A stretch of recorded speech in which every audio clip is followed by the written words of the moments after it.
हर रिश्ते में सबसे इंपॉर्टेंट चीज क्या होती है? मेरा एक क्वेश्चन है आपसे, किसी भी रिश्ते में सबसे इंपॉर्टेंट चीज क्या होती है? पैसा? बड़ा बिजनेस? बड़ा status? No, understanding. Yes, you heard it right, understanding.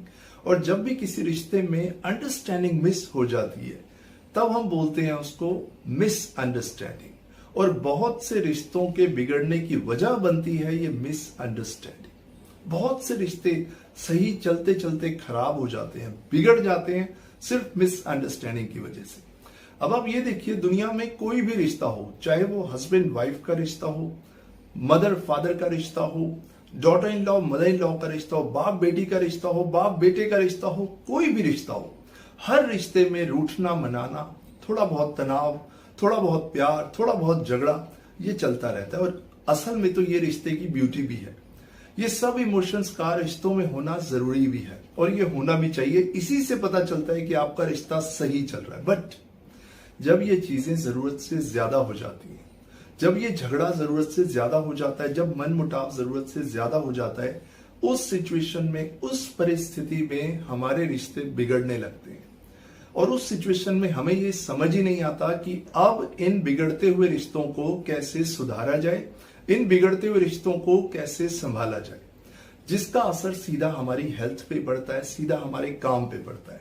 क्योंकि हमारे रिश्ते बिगड़ रहे होते हैं, हमारे रिश्ते हमारे हाथ से रेत की तरह फिसल रहे होते हैं, हम मानसिक तनाव में आ जाते हैं, टेंशन में आ जाते हैं और एक घुटन भरी जिंदगी हम लोग जीने लगते हैं। समझ नहीं आता कि इस सिचुएशन में क्या निर्णय लिया जाए, क्या इसी रिलेशनशिप को कंटिन्यू किया जाए या इस रिलेशनशिप को क्विट कर दिया जाए। हमें प्रॉपर गाइडेंस नहीं मिलता, सही निर्णय नहीं ले पाते, जिसकी वजह से हमारी पूरी लाइफ डिस्टर्ब हो जाती है। देखिए, हर रिश्ते को संभाला जा सकता है, किसी भी सिचुएशन में रिश्ते को संभाला जा सकता है, कोशिश की जा सकती है।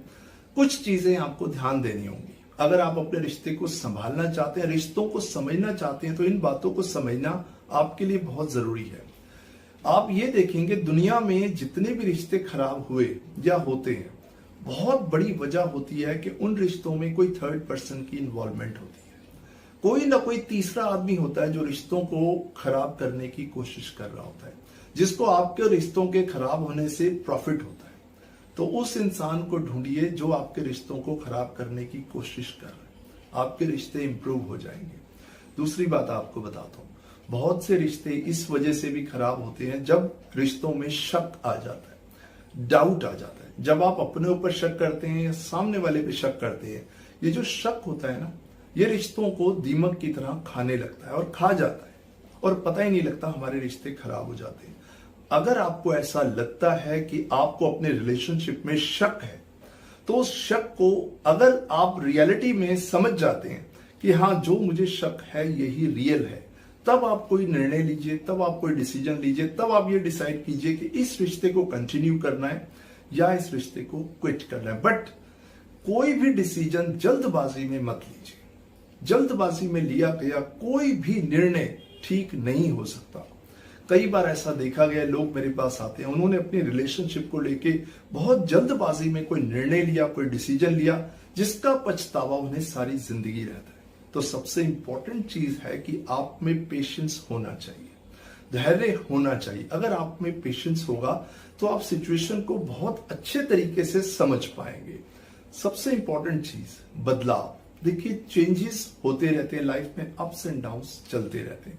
उन अप्स एंड डाउन्स के लिए आपको रेडी रहना चाहिए।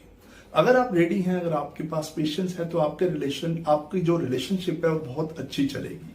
अब हमारे साथ होता यह है कि हम गुस्से में आ जाते हैं, हमारा गुस्सा हमारे से कंट्रोल नहीं होता। सबसे ज्यादा रिलेशनशिप जो खराब होने का रीजन देखा गया, जो पाया गया है, वो है हमारा गुस्सा, एंगर।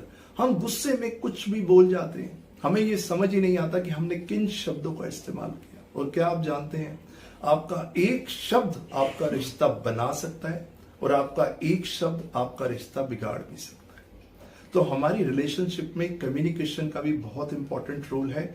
अपने गुस्से को जब आप कंट्रोल में रखेंगे, अगर आपका गुस्सा आपके नियंत्रण में होगा, तो आपकी रिलेशनशिप बहुत अच्छी चलेगी। उसके लिए आपको जरूरत है सेल्फ अवेयरनेस की। सेल्फ अवेयरनेस यानी एक ऐसा व्यक्ति जो अपने प्रति जागा हुआ है, अपने विचारों के प्रति जागरूक है, अपने बिहेवियर के प्रति जागरूक है।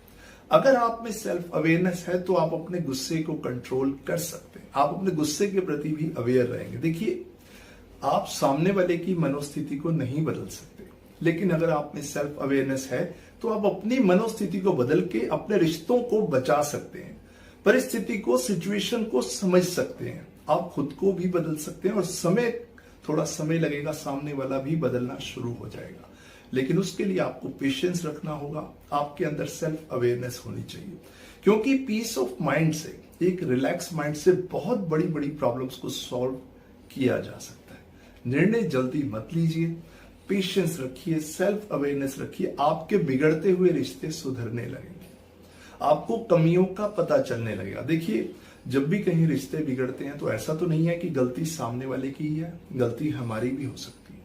तो introspection is very important. Self introspection, अपना इंट्रोस्पेक्शन कीजिए कि मैं कहां गलत हूं और उसको इंप्रूव कीजिए। और देखिए, धीरे धीरे रिश्ते आपके जो हैं वो संभलने लगे। बट कई बार परिस्थितियां ऐसी होती हैं कि रिश्ते बिल्कुल नहीं संभलते, आपका जो शक था वो रियल होता है, चारों तरफ से आप खुद को घिरा हुआ महसूस करते हैं। उस सिचुएशन में आप ये सोच सकते हैं कि इस रिलेशनशिप को कंटिन्यू किया जाए या इस रिलेशनशिप को क्विट किया जाए। बट कोई भी निर्णय लेने से पहले थोड़ा सा पेशेंस रखिए, जल्दबाजी में निर्णय मत लीजिए, क्योंकि रिश्तों को बनाना आसान है, रिश्ते बनाए जा सकते हैं, मगर रिश्तों को निभाने में अप्स एंड डाउन्स भी आते हैं, कुछ त्याग भी करना पड़ता है, कुछ सोच भी रखनी पड़ती है अलग तरीके से, तब जाके आप अपने रिश्तों को निभा सकते हैं। फिर भी अगर आप अपने रिलेशनशिप इश्यूज या पर्सनल इश्यूज को लेकर परेशान हैं और इस सिचुएशन से बाहर नहीं निकल पा रहे हैं, मानसिक तनाव में हैं, टेंशन में हैं और रिलेशनशिप इश्यूज की वजह से घुटन भरी जिंदगी जी रहे हैं, तो डोंट वरी, आप मेरे साथ अपना कंसल्टेशन बुक कीजिए। I will guide you step by step और आप एक सही निर्णय लेके अपने रिश्तों में बहुत अच्छा डिसीजन ले पाएंगे। Thank you so much for your valuable time. I'll see you in my next